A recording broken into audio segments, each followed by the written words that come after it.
This is my fantastic flight simulator. Here's what the outside of my simulator looks like. I chose to go with the American Airlines old livery, and I don't think they'll mind because their jets aren't painted like that anymore. I have it on caster wheels, which I'll get to later, and I think it looks really nice. Right here's the handle that I actually got off of an old tile saw that we'd never used.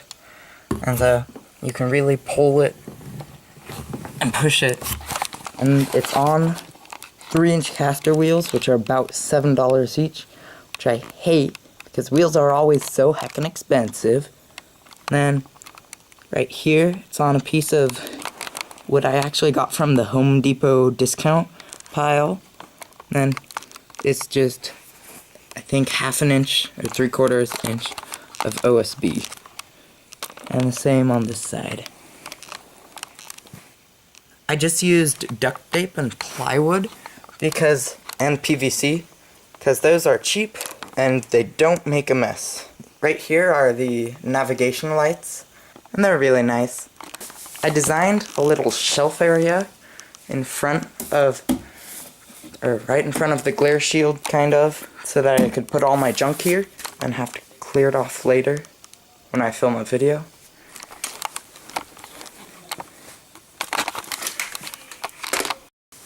Here's my landing light, which is kind of cheesy, and here's my taxi light.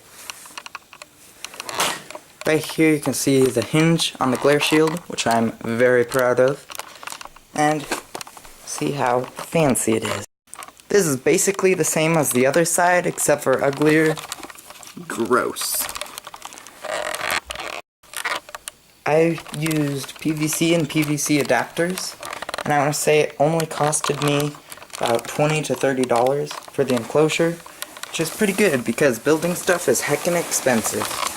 Oh, and right here I used pipe clampy things. I don't want to call them pipe clamps because pipe clamps are different.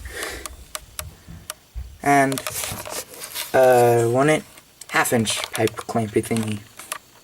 Very scientific. Right here are my chairs. I just got them for $15 on Craigslist, then added a little stand for them. And I got some nice wheels on eBay, and they costed me like $5 for 8. And that was a good deal. Thank you so much for watching, and I'll see you in the next one. Remember, life is a journey, so keep on flying.